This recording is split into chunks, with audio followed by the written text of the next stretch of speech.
the webinar. Those of you who do not want to be seen, you can turn off your cameras and also change your names in the platform from the rename part on Zoom.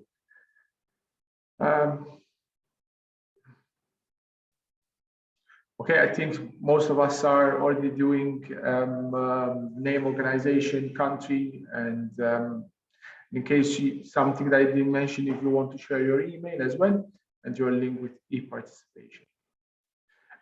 So today we have, as I said, as I already mentioned, that Marco from Erica is going to share with us a project they have been working on for the past couple of years. It's called DesYIgn, Innovative Youth Information Service Design and Outreach. And I think it's interesting to us because we all work in projects, and we will go to have a look at how through a systematic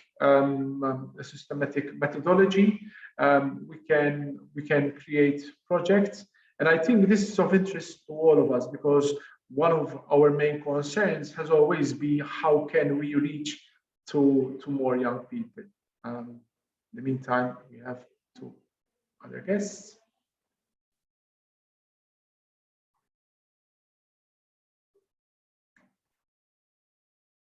Okay, so people are joining us now as well.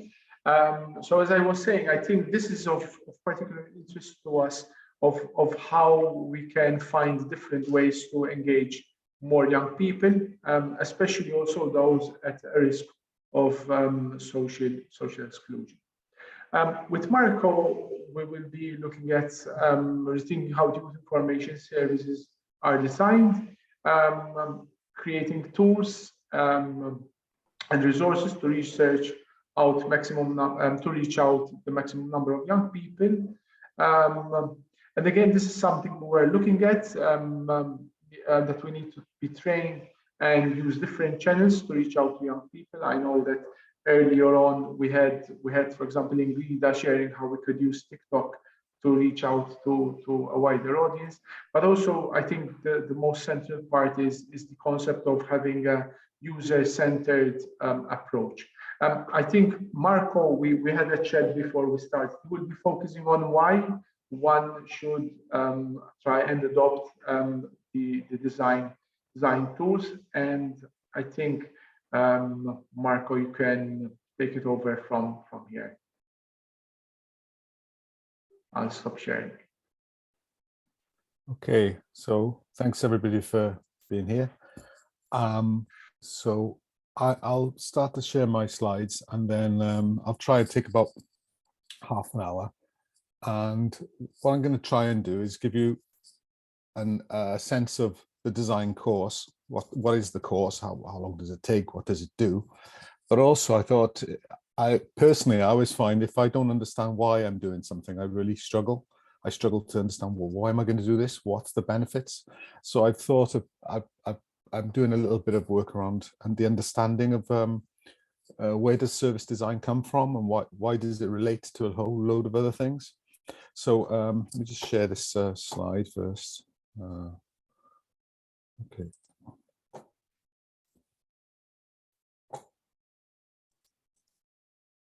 You should be able to see that now, I believe. And if I go full screen, you should be able to see that. Is that fine? Fine. So this is the core. This is so I'm a chief executive at Promo Cymru, but we worked with Erica on this and other nations, and so the course is called DesYIgn, Innovative Youth Information Service Design and Outreach. But it's a methodology, really. It's more a methodology than an end result. Okay. That's me. I'll just give you a quick background on myself. So I've been working in youth work and linking it to digital for a long time. I crossed over from paper to digital. I'm that old, but it's kind of, so I've seen like developments over a long period of time, and just saw that it was just so crucial that the way the world was going to work and the way the world is working, and especially for young people. and we can't ignore it. It's part of our normal existence really now. It's not different. We just give you an example of Promo Cymru. We run a helpline for young people in Wales, which is a text, instant message, and phone, and that runs 16 hours a day, 7 days a week. So we do a lot of information around that. So I'm on the Digital Strategic Group for Wales and the Wales Internet Safety Partnership, which I'm the chair. And Promo Cymru has a digital communications team of about 12 people. So between designers and service designers, etc. So we've developed like a kind of a strength there, really. And we do service design practice and training, both internally, how we develop things, but also we train across Wales and with the UK, with different organisations who are thinking of using, want to use service design as a methodology to think about how they're producing things. Okay. So this is the design. So Erica created this. There's a number of partners involved in this project. So you have Erica obviously put it together, and then Youth Work Ireland. You have yourselves, Hencia from Malta, Valencia, Madrid, Luxembourg, Abo Academy is a university based in Finland who did a research paper on youth information, which is a useful piece. And Coordinati is from Finland, Finnish Youth Service, and Promo Cymru. And the two lead partners were Promo Cymru and Coordinati. Promo Cymru did most of the design work and the materials, and Coordinati did mainly the online e-learning course. But obviously we worked together, and then all the partners reviewed it and made sure it was, and tested it, and did that. So so this is just stuff I'm going to do, is just have a look at a few design examples and just looking in terms, and then looking at thinking in terms of new concepts, and the reduction of waste, which is kind of a key concept really that kind of flows previous to this. Look at why service design links back to the change it's been from mass production to lean production.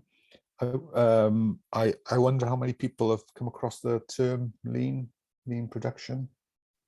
Anybody? I can't see everybody, but the ones I can see haven't put their hands up, so that's fine.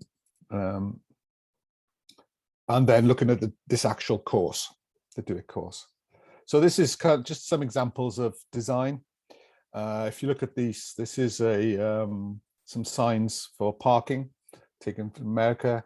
If you looked at that, you wouldn't have a clue whether you could park or you can't park. When can you park? When can't you park? And it shows kind of when things are not right. It's really, confusing. This is another one here. If anybody feel thirsty? Very nice, isn't it?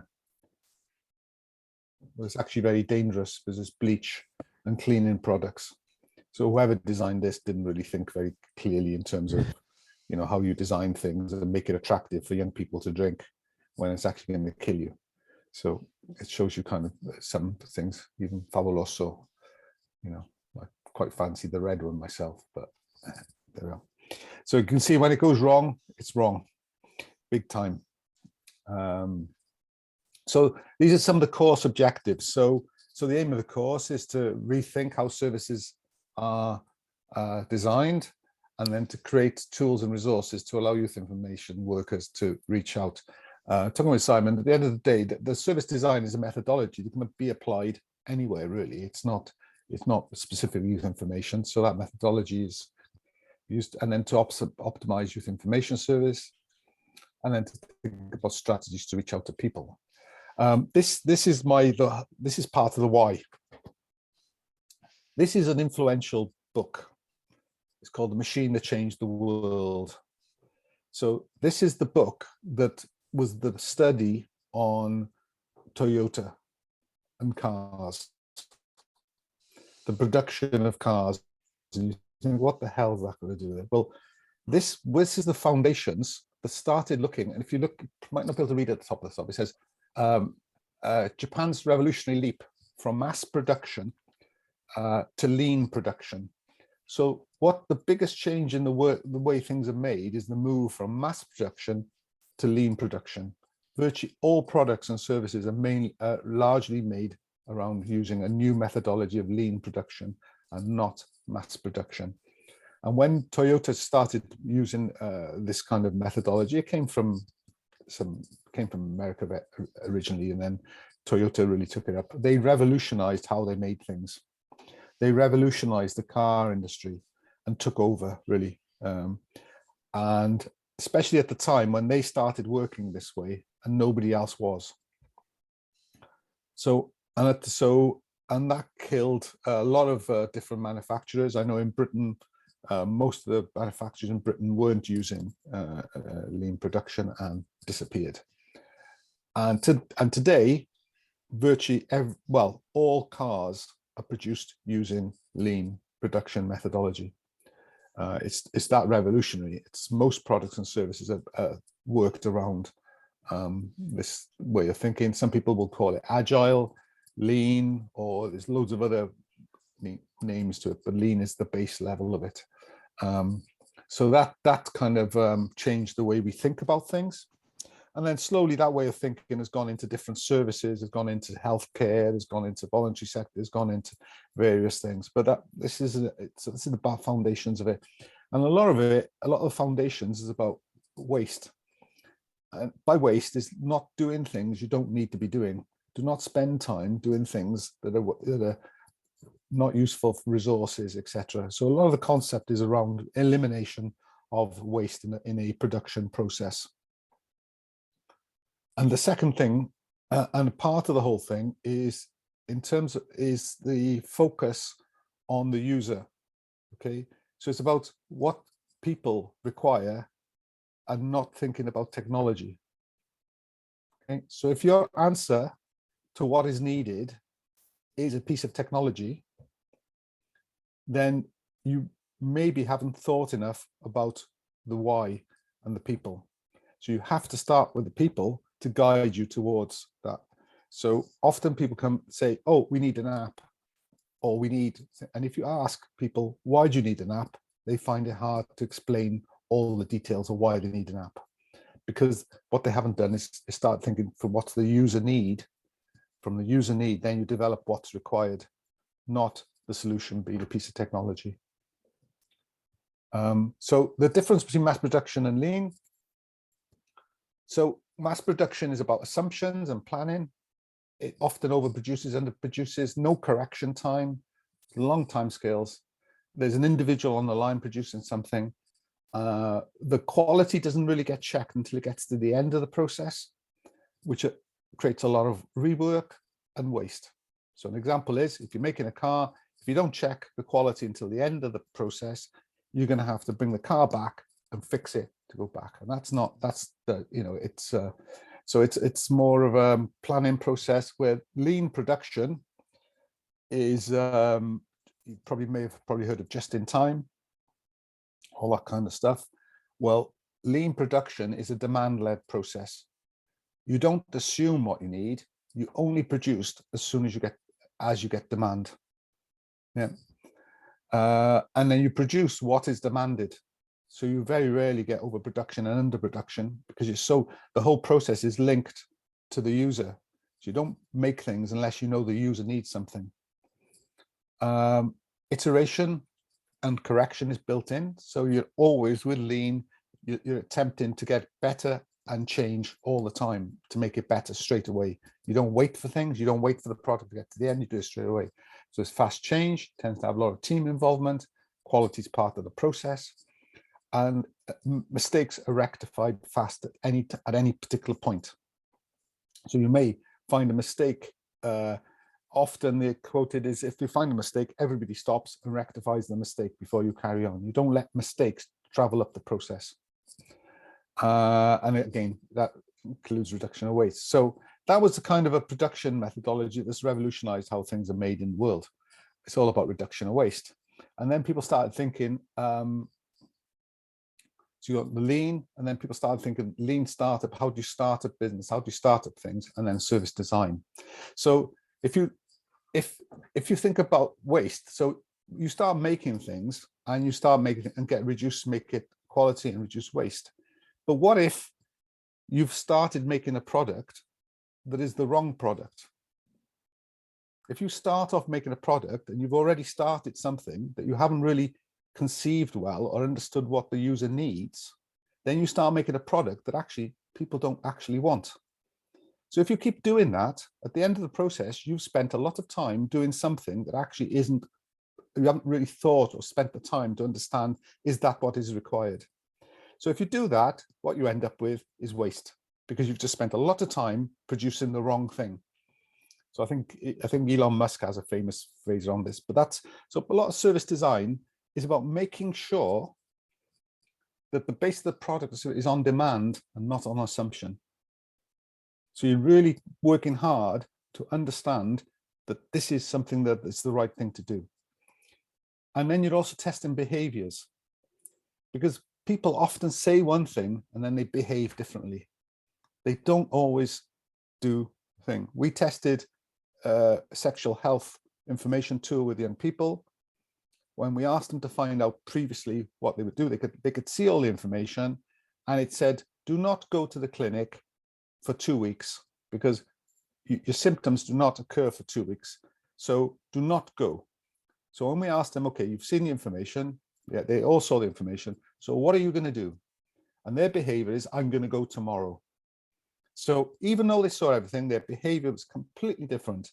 And when we inquired, well, why did you do that? When they would say, because I was scared, because a lot of other things.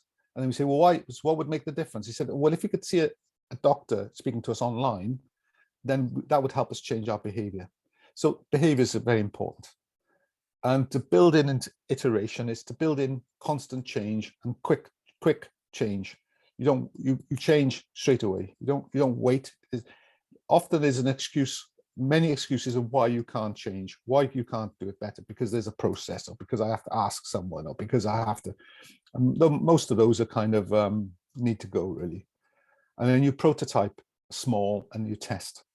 So you make things sometimes on paper, or you test it with people, really as small as you can, with as little expense as possible, and you test it, because it's only by testing something you've got a sense of actually, is it going to work or not. So you don't plan something that is with a big expenditure that's invented in your head about what it is without testing whether it's going to work or not, because how are you going to be such an amazing crystal ball gazer to understand how people are going to react? So you test straight away, and you build upon that testing so that you know where that is going to go. And be willing to pivot, change, and start again. So again, if we're testing something and you've tested it very small, and then you find out that it doesn't work, you don't keep on going, wasting more, develop an idea that's dead in the water because you found out that it's dead in the water, nobody wants to use it. Sometimes you've got to throw it away and start again. But what you've thrown away is only a little bit because you've tested small. You haven't spent 3 years and a lot of money producing something that you suddenly got to go throw away 3 years worth. Well, that's crazy. And that's back to the lean production systems. So concept is wasteful to spend lots of resources, time, energy producing the wrong product or service. So this is a visual representation of some of this. Really, you could see if you did the top line is more a kind of, it's called waterfall production. So you might produce the wheel, and then you're going to produce the axle and the car, and eventually by year 4, wherever you now have a car. So, but it's taken 4 years for you to get to a car. Okay, if you look at the bottom one, you start off, you think, well, what do I need? A young person needs some transport. Okay, well, a skateboard, let's try that. So a skateboard is easy to produce, you try it, and you test it straight away, and people say, actually, I need a handle, I need something to steer it to get to. And then you get a bike. So along the way, people are getting benefits, and you're learning from that. And then 4, you get a motorbike, and then 5, you get the car. But there's benefit all the way along that, benefit and learning. And at the end of the day, you've got a car, and actually people didn't want a roof, they wanted without a roof. So it gives you an idea, and that's the constant iteration process. And the top one is more like it's called a waterfall. And this is just another way of looking at it in terms of discover, plan, build, review. So waterfall is one big process. Agile is constant processes, it's a little wheel constantly changing and developing things. So this is about behavior. Sometimes you build things and people don't behave the way you want them to. So be aware of behaviors. This is the design toolkit. So basically the design toolkit is basically how to think about and implement service design. So it's a process, and it's a methodology that helps you step by step go through processes of thinking so that you come out at the other end. So in this, there's this, different people use different methodologies, but this is 4 stages. Discover. So discover, you're trying to find out. You're trying to find out, what do I need to know? Why? How are people behaving? What do I already know? What don't I know? What needs to be worked on? At the discovery phase, you know when people are doing the discovery phase wrong, because they start talking about solutions. They start saying things like, oh, we need this and we need that. So in the discovery phase, you should never have a solution, because you haven't discovered what the user needs. So you can't come up with a solution if you haven't spent the time understanding what those user needs are. And so often we're trying to, one of the rules is in the discovery phase, if you can't come up with a solution, because, and I'm sure if we all asked ourselves, the first thing we all want to do as humans is come up with a solution. So we always come up with a solution. Oh, we need this, or we need that, we need that. But in a sense, we very rarely spend enough time understanding what information's already there. What are our users actually saying? What do they actually need? Not what we may think they need. Just checking our assumptions. Is that right? Is that wrong? And so once you have all that information, all those little bits and pieces, you may then start to say, okay, I've got all that information. Let me hone down on what are the crucial bits of information. Let's see what the insights, what have I learned now from this, I think. And then from what I've learned, you can say, okay, I didn't, it might be an insight into something different. And from then you start saying, okay, let me develop some prototypes. You can see in this case, it's 4 different prototypes. And there are 4 different prototypes that we're going to test those prototypes. And then from the testing, then you know what you're going to start to do and develop.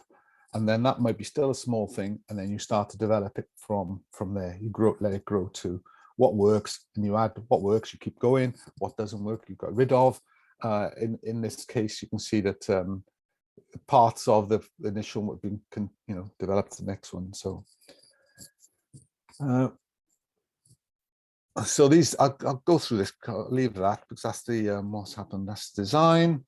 So just another example of design problems with this. This is a USB. If anybody's used this, basically, you use it, and the amount of times I plug it in the wrong way around, and I have to pull it back out and twist it around, put it in. It's always, there is only one. You can easily pick it up and put it in the wrong way. Quite different to this design of a 3-pin plug. There is only one way of doing this. You can never get it wrong. And you can see in terms of design, sometimes if you think through, you can actually make things work a bit better. This is a sign in a school. You don't matter, give up. So what a sign to put up for children, or is it you matter, don't give up? So sometimes how you design things can give completely the wrong messages. So the the platform gives you it's actually based on the opportunity to solve a real life challenge that your organization is working on. So the course actually focuses on individuals and organizations thinking about a problem themselves. So the idea is they're starting to look at an issue, using the methodology to think of an issue. So they're going through the process. So it allows you to dedicate time, space to test out new ideas and processes, learn new things about your service, users and their needs, and receive a mentoring guidance from experts. So the DIGY platform, Yeah, it learns how to develop digital services, person-centered through service design methodology, to experiment with new digital tools and gain access to design toolkit and resources. So this I'm going to run through this quickly, because people always think, I always think, oh, people talk to me about a course and I think, well, what am I going to do in the course? I'd like to know what would it do. So give you an idea, that 4 is 4 hours. So there's like an introduction for 4 hours. Some of it's group activity, some of it's individual activity through an online Moodle platform, e-learning platform. And there's a discover. You can see those different stages. And then you would do a knowledge board, plan your conduct your user research, attend a meeting. So the next stage would be define, 4 hours based on that. So these are, this is probably weeks as well. So it's tends to be 6 to 8 week course. To develop group activity, ideation sessions, develop your prototypes and test them. And that goes into do it, group activities, launch your service design project at the end of it, and just some personal development. So that gives you an idea of the course. 6 weeks, about 4 or 5 hours of per week, and it's through an online platform.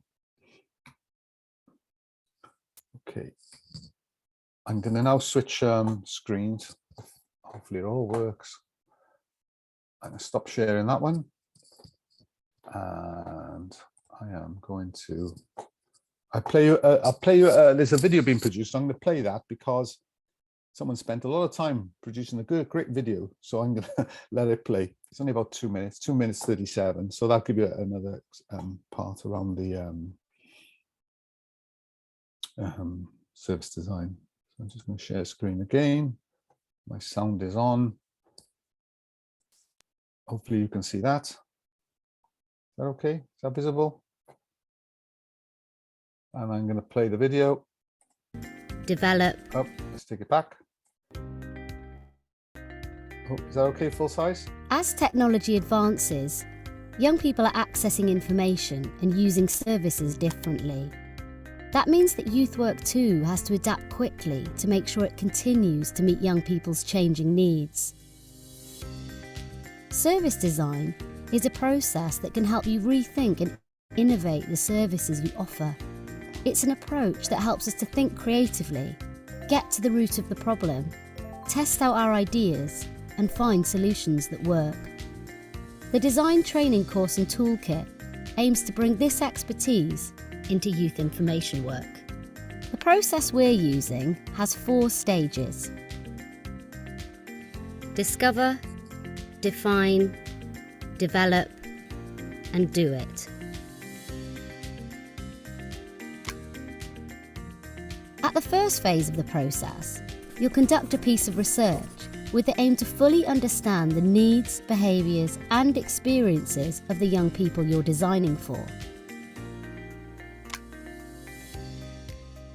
During the define phase, you'll spend time analysing and looking closely at the information and insights you've gathered. You'll define the most important points to focus on and set the direction of your design challenge. In the develop phase, you'll come up with ideas and build small prototypes to test them. The last phase is called do it, because this is where you'll finally evolve your ideas, build and implement the solutions. The Design Training Course and Toolkit will help you to develop your understanding of service design and how you can apply this to youth work.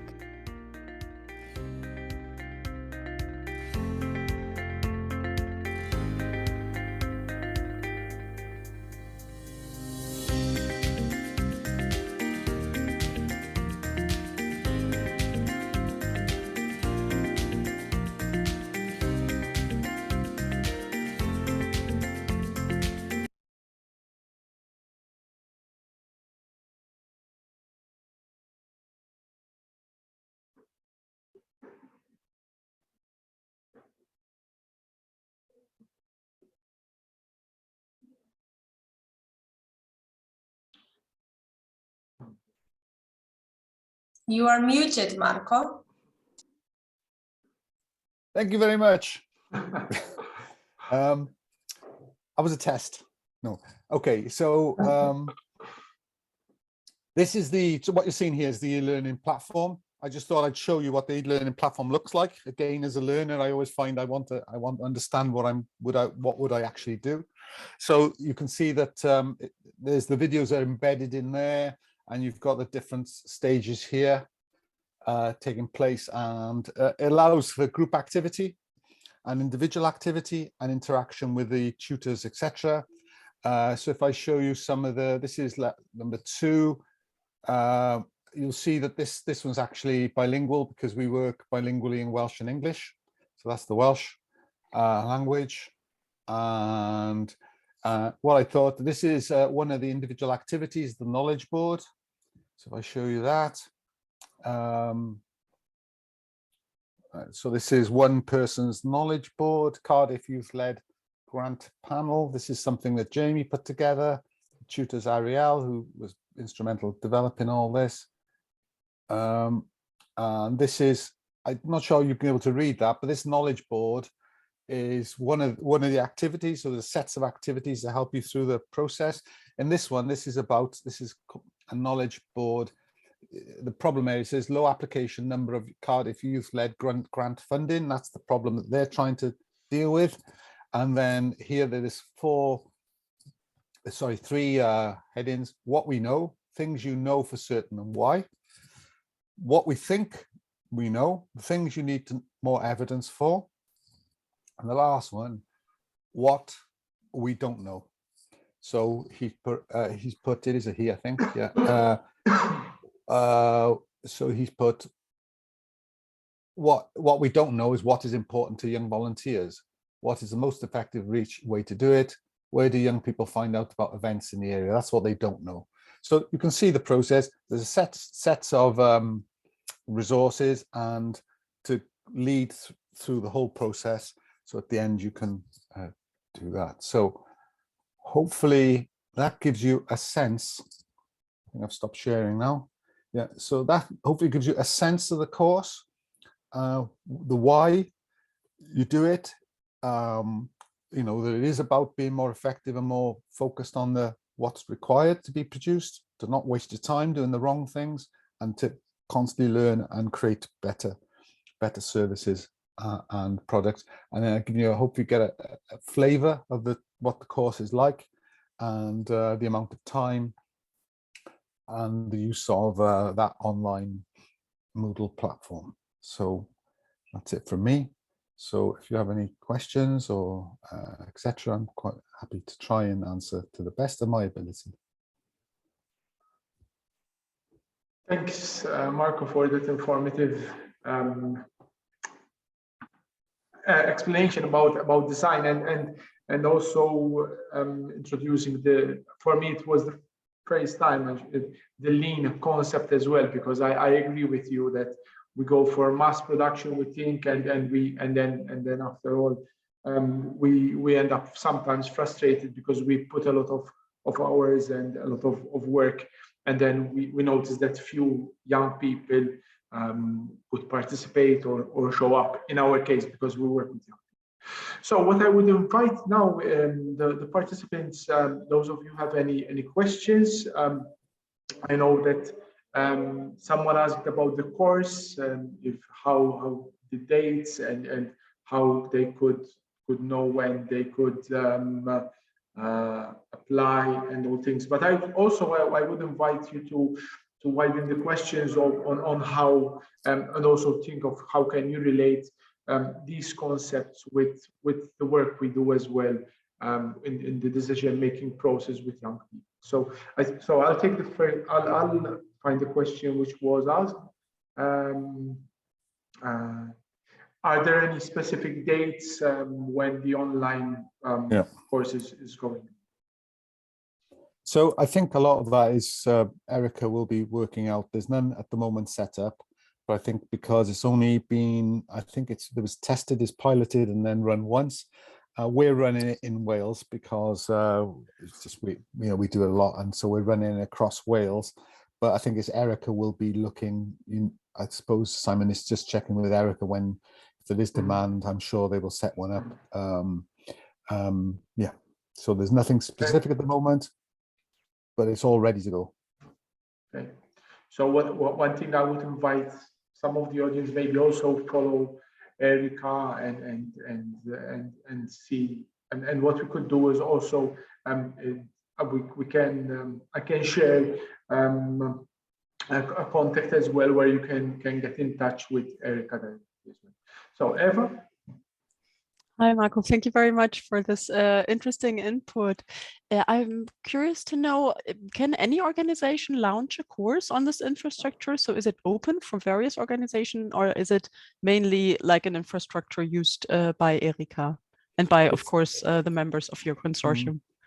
It's Erica's Moodle platform. So they're the ones who you know, they use it for well, this is one of the courses on it, but I think they have a number of other courses on there around youth information. Hopefully that answers your question. Yeah, thank you. I was just curious because it's nice. It's quite good to see that so structured. And as for the courses, is there a possibility to sign in to a newsletter or something to get to know the information about when a course might take place in the future? Yeah, again, that will be, I think that'll be Erica, Simon. I think you have contacts with Erica, and Imre would probably be able to supply how to sign into their newsletter. Thank you. I'm going to share the contacts page with you. So, and you know, sometimes we do the training on the Erica courses. In this case, we're doing, because they were doing specifically for Wales, we're just doing them. So we have about 35 organizations on one at the moment from various backgrounds. So, any more questions? I'm happy to talk about the sea again. About what? The sea. Yeah. Now I got you. It's what I would say is that it's a strange one, because it is sometimes a change in thinking. You know, it's not you know, and it's hard to understand a whole course that, you know, to explain a whole course within 10 minutes, you know, 30 minutes. It's not, you know, people do degrees in service design, you know, people who do masters in service design, they will do, so it's not something that is light, you know, but it is, I just try to provide you the background concepts of why, you know, why these things are, you know, the different ways of thinking that is happening. And it is very strong movement. I know it's being, you know, in terms of, because it started off in production in terms of, you know, like manufacturing, but the process has developed widely now into healthcare, you know, right across the board. I know in, you know, so it's no longer just something that sits in manufacturing. In fact, sorry, because I turned on off my camera. So, in fact, one interesting thing, I don't know if you could share a practical example of an organization that used this approach. Okay, well, maybe I'll talk back to the, you know, some of the examples of some of the stuff we've done. So we were asked by Public Health Wales. Public Health Wales wanted to provide better information, or how they wanted to see how young people were accessing information about their sexual health in Wales. So they asked us to look at that. And so we started looking at working with young people, etc., and saying, well, what is out there at the moment? How are people reacting to what information they see? So we did work directly with young people and found out more evidence on what was going on. And then we asked, and I think I give you a little bit of example there. When we asked so what we did, he said, okay, we met with groups of young people, and we said to them, well, okay, we want you to find out what is your behavior? What do you do? So we're going to give you a scenario, and we're going to ask you to let us know your what you would do with the scenario. The scenario is that you've gone into school and you found out that the person that you have a relationship with and you had sex with last night has found out they have chlamydia. They have a sexually transmitted disease. What are you going to do? What would you do? If that was the case, what would you do? So young people went off and got on their phones and they found out lots of information. And then we asked them, well, what did you find out? So they showed us all the information they found out. So we got a sense of what they actually did and why they did it. Then we found out that they found out things, when they went through it, they found out things like, actually, that if I have chlamydia, I do not go to the clinic for at least 2 weeks, but if I turn up, they're only going to tell me to go home because none of the symptoms are due. So, okay, so we found out then that they found out the information. But then we asked them, okay, so right, so we've got the information, what are you going to do now? So they said, we would go to the clinic tomorrow, or we'd go now. So we thought, hold on, that's really crazy. So 1 minute you're telling us that you can find out all of it.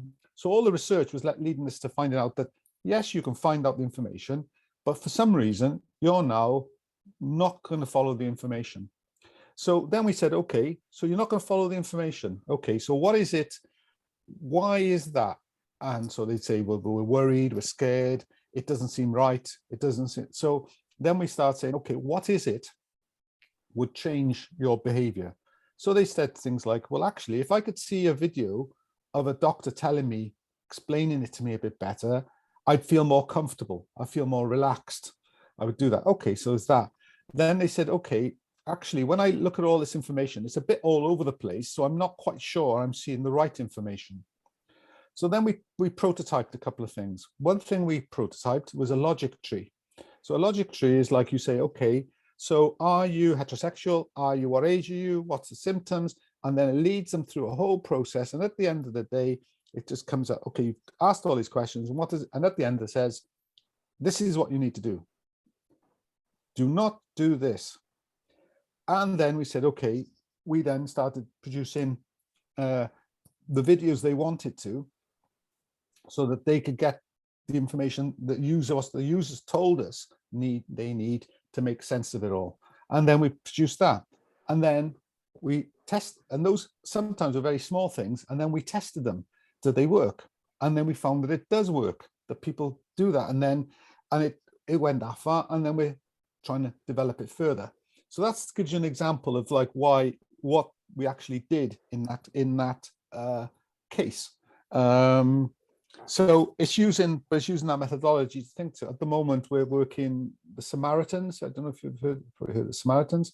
So the Samaritans UK have come to us and asked us to work with them to make their services more user-friendly, because they feel that their services don't really work well with young people. They work well generally, but young people are a bit scared of Samaritans. So we will use the same process to go, okay, so why is it, you know, what is making you scared of the process? Why as a young person do you feel uncomfortable about ringing? What is it? And then we ask, well, what do we need to do to change to make that work? So the whole process but what I say about this is one of those things that it works when you spend the time going through all those processes to come at the end of it, because it isn't like about, there is an answer. There isn't an answer. We're working. So the problem with service design, and it's very hard for funders, because they always want an answer. And we're saying we don't know the answer. Because if we knew the answer, we'd all be rich. But we're not rich because we don't know the answer. So we got to, but the process will help us understand the answer. So in a sense, we never know what the result is at the end of it. If we know the answer, then we're doing it wrong. Okay, we may do it and find out our assumptions were right, but very often I've never gone through a process and learned something new, or learned that I'm doing something wrong, or even confirming the right bits. Is that ever?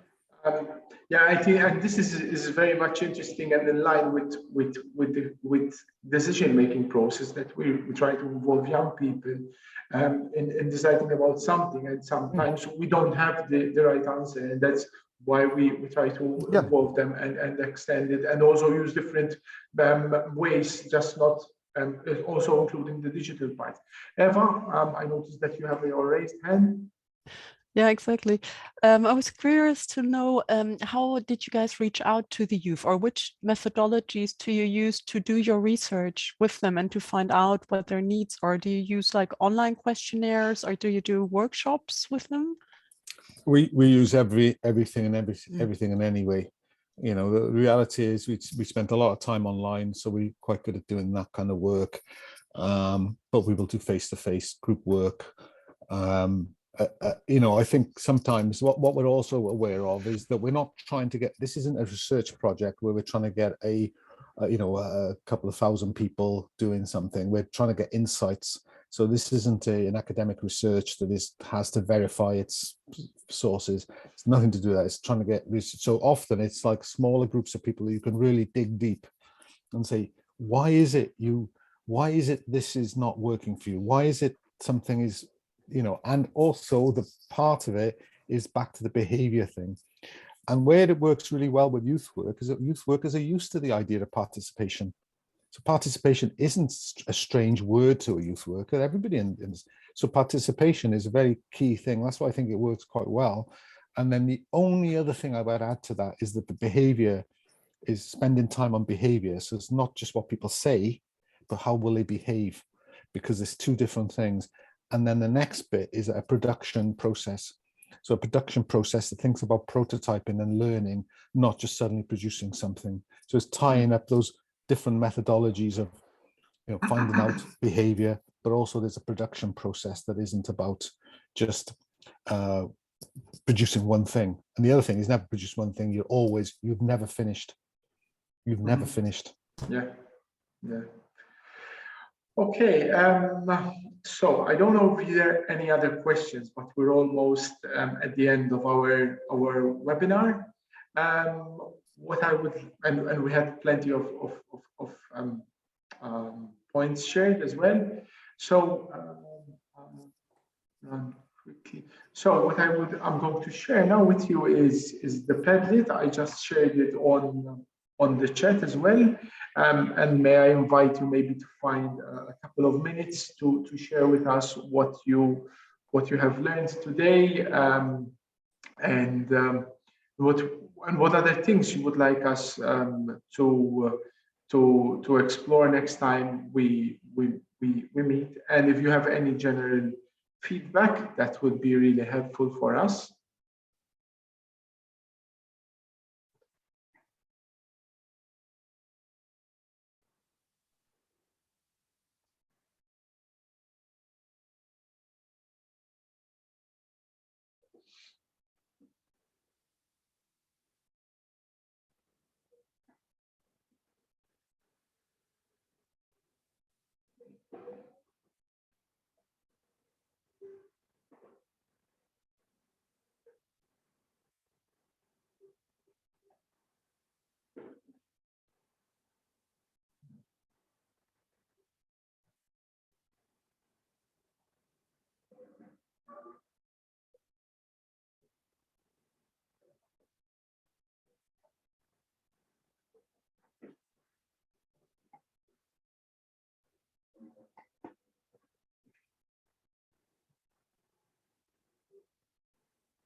Okay, so I'll some more time for some points to be shared.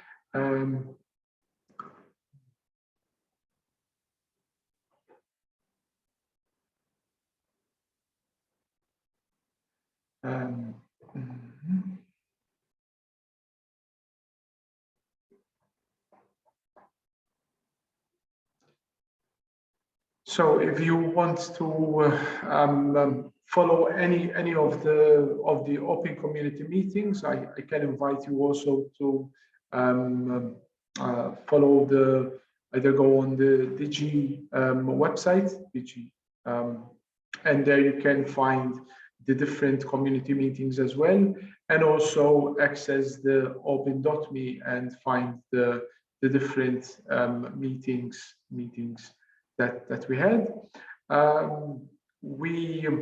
you can subscribe to our newsletter as well, and you would receive any updates from us right away. I'm doing the same mistake every time.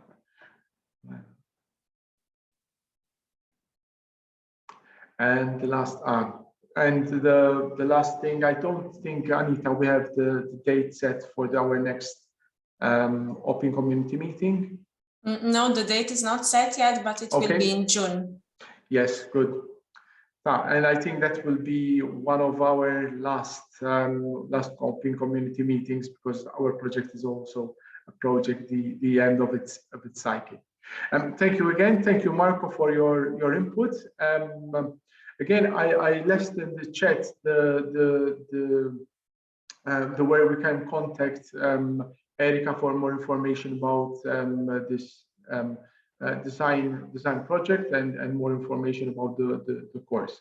Again, thank you all for your participation, and I wish you a nice day and a pleasant week, and happy Easter for those who celebrate Easter in a couple of weeks' time. Thank you, and thank you, Marco, for great presentation. Thank you very much. Bye. Bye-bye. Have a Thank lovely you. day. Bye.